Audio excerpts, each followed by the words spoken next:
अभी देखो करेंगे। देखिए अब आपका अगला सवाल है और ये सवाल में कुछ भी नहीं है, बस आपका ये सवाल जो है भिन्न के रूप में है और भिन्न को जब तक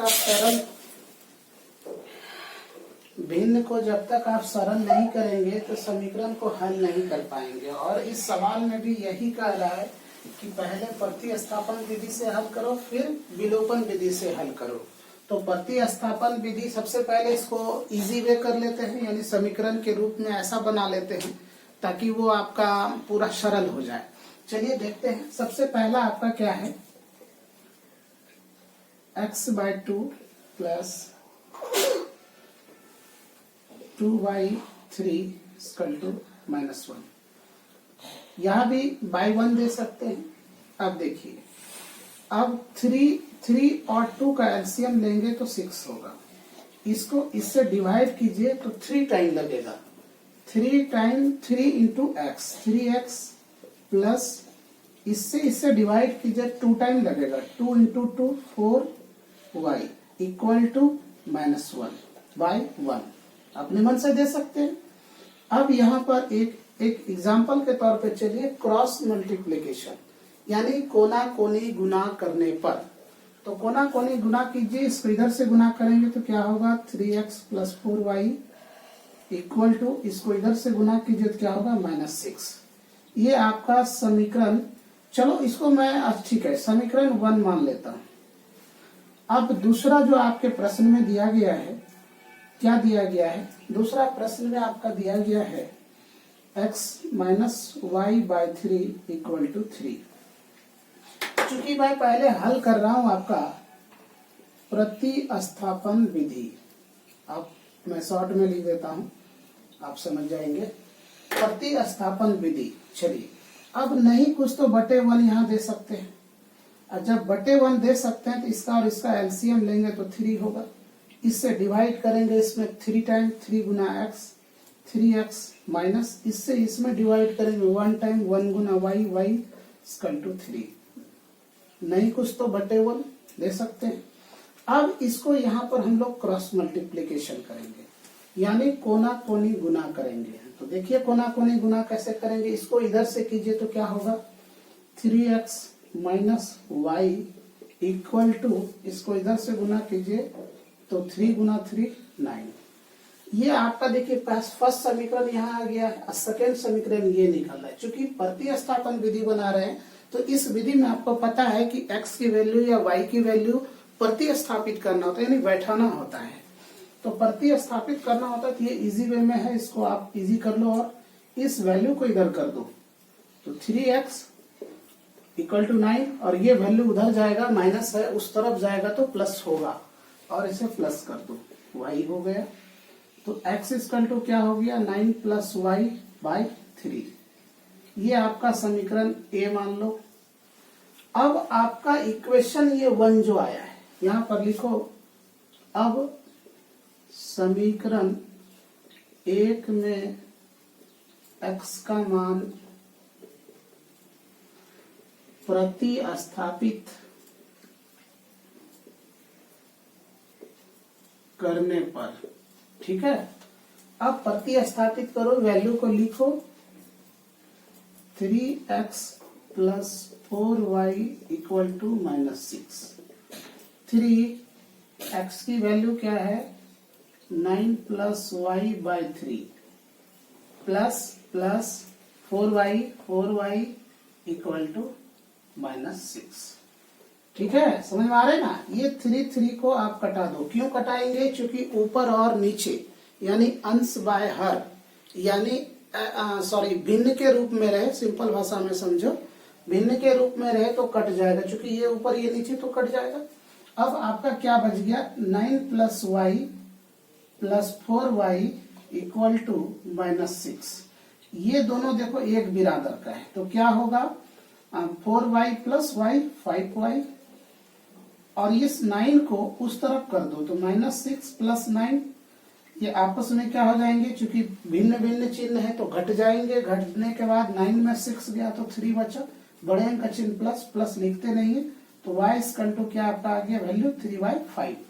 y की वैल्यू आपका क्या आ गया, y की वैल्यू आपका आ गया,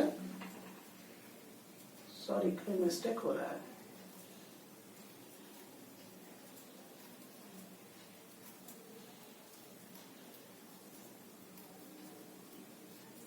थ्री प्लस 4y = -6, ठीक है। x की वैल्यू ये है 9 + y + 4y 5y 5y = इतना माइनस, सॉरी देखो मिस्टेक कहाँ पर हुई, ये प्लस है ना, +9 है और उस तरफ जाएगा तो क्या होगा माइनस, और मैंने यहाँ क्या कर दिया प्लस, ये माइनस हो गया, और माइनस हो गया तो ये समान चिन्ह रहने पर जोड़ा जाता है, समान चिन्ह रहने पर जोड़ा जाता है। तो 9 + 6 कितना हो गया 15, और बड़े अंक का चिन्ह उतारा जाता है। तो ये हो गया 5y = -15, और इसको इससे डिवाइड देंगे तो ये हो जाएगा आपका 3। तो y की वैल्यू कितना निकल के आ गया, y की वैल्यू -3। ये अब सही आया।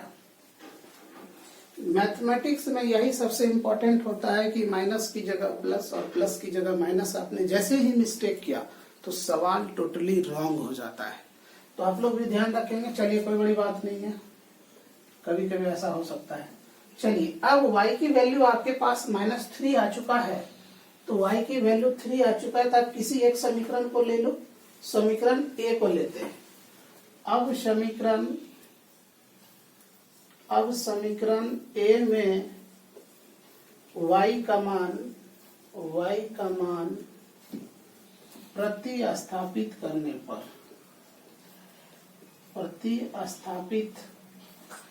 करने पर ठीक है। तो y सबसे पहले x की वैल्यू को लिख लेंगे, x = 9 + y/3। तो y की वैल्यू क्या है, यहाँ पर देख लो नीचे y की वैल्यू -3 है, 9 + y की वैल्यू -3/3। इसको हल करो तो क्या होता है 9 + -3/3, तो क्या हो जाएगा 6/3, 3 2 6, ये 2 आ गया, x की वैल्यू 2 आ गया। अब यहाँ पर हम लोग लिखेंगे अतः x = 2 y = -3, ये आपका आंसर आ गया। ठीक है, यहाँ तक किसी भी प्रकार की आपको कष्ट नहीं हुई होगी और नहीं होगी। ठीक है, चलिए अब इसको हम लोग अब बनाते हैं, हम लोग इसी सवाल को विलोपन विधि से। आप लोग सवाल इसे नोट कर लीजिए और देखिए मैं आपको बता रहा हूँ विलोपन विधि। अब मैं आपको बताने जा रहा हूँ विलोपन विधि। चलिए विलोपन विधि में आपको क्या क्या करना है ध्यान दीजिए। यहाँ तक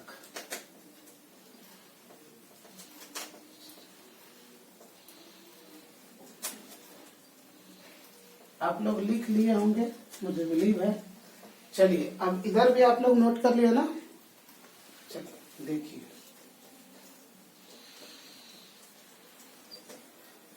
अब चूंकि सवाल आपका इस टाइप का है कि आपको उस तरह से करना ही पड़ेगा, नहीं तो कोई ऑप्शन नहीं है। चलिए देखिए, जब आप यहाँ पर बनाना चाहेंगे प्रतिस्थापन विधि, अब दूसरी विधि चल रही है, विधि का नाम है विलोपन विधि।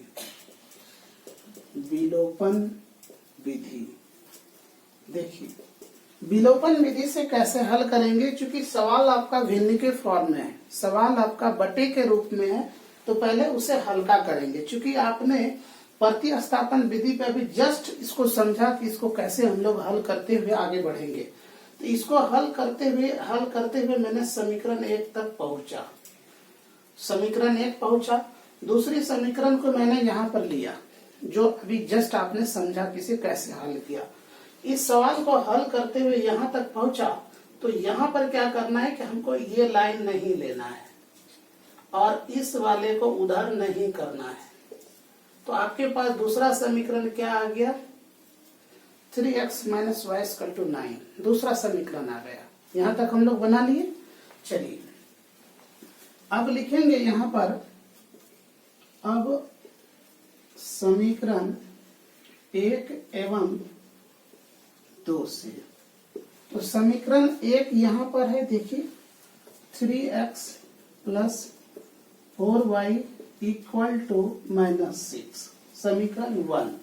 समीकरण 2 यहाँ से 3x minus y equal to 9, समीकरण 2 हो गया। इसको आप किसको कटाना चाहोगे? देख लो, ये प्लस में है, ये माइनस में है। जब कोई ऐसी संख्या जिसमें माइनस भी हो और प्लस भी हो, तो हमारी पहली प्राथमिकता, पहली कंडीशन होनी चाहिए कि उसी संख्या को कटाना है, क्योंकि आपका इजी वे में सॉल्यूशन हो जाएगा। तो यहाँ पर 4 है, यहाँ पर कुछ नहीं है, 1 है, तो इसमें आप 4 से मल्टीप्लाई कर दो। ठीक है, 4 से मल्टीप्लाई किया तो फर्स्ट समीकरण में मैंने किसी भी संख्या से मल्टीप्लाई नहीं किया, तो ये सेम रह जाएगा, यानी 3x plus 4y equal to -6 रह गया। दूसरे समीकरण को मैंने 4 से मल्टीप्लाई किया, तो इसको मल्टीप्लाई करो तो यहाँ हो जाएगा 12x minus 4y equal to 9 चौका 36। अब इसको यहाँ से हल करो तो ये कट जाएगा, 12 प्लस 3 क्या हो जाएगा 15x बराबर 36 में 6 गया 30, तो 15 दूना 30। x की वैल्यू निकल के आया आपके पास 2। कोई दिक्कत यहाँ तक नहीं। अब यहाँ पर हम लोग अगला हल करेंगे। क्या हल करेंगे? समीकरण 1 से ले लो, समीकरण 2 से ले लो, कोई फर्क नहीं पड़ेगा, आपको सॉल्यूशन करने आना चाहिए, दोनों का आंसर सेम आएगा। तो चलिए हम समीकरण 2 से लेते हैं। समीकरण 2 से, समीकरण 2 क्या है आपका? यहाँ पर है, क्या है 3x minus y equal to 9। समीकरण 2 को मैंने लिख लिया, मैंने कुछ किया नहीं किया, समीकरण 2 को लिख लिया। अब आपकी x की वैल्यू 2 आया है, x की वैल्यू क्या आया है 2 आया है। तो अब x की वैल्यू वहां पर बैठाओ, यानी पुट करो, तो x की वैल्यू यहाँ पर 3 into 2 minus y equal to 9, ये क्या हो जाएगा 6 माइनस वाई इक्वल टू 9। इसको इस तरफ कर दो तो minus y equal to 9 minus 6, 9 में 6 जाएगा तो क्या बचेगा 3 बचेगा, माइनस वाई इक्वल टू 3, तो वाई इक्वल टू -3। ये आपका दूसरा आंसर हो गया। तो यहाँ लिख सकते हैं अतः x equal to 2, y equal to -3। ये आपका आंसर निकल के आ गया। तो ये सवाल इसलिए आपको लॉन्ग लगा होगा क्योंकि मैंने आपको कहा था कि विलोपन विधि इजी होता है। तो विलोपन विधि इजी तो है, ये सही बात है कि इजी है, लेकिन ये आपका भिन्न के फॉर्म में था, इसलिए इसे हल करने में मेरा यहाँ तक चला गया। तो बाकी का देखिए, विलोपन विधि में अगर ये समीकरण दिया रहता तो इस जगह से इस जगह तक में बन गया, कुछ नहीं करना है, आपका सॉल्यूशन आ गया, आपको समझ में भी अच्छे से आ गया होगा। चलिए इसे नोट कीजिए, तब तक जस्ट मैं अगले सवाल की ओर बढ़ रहा हूँ।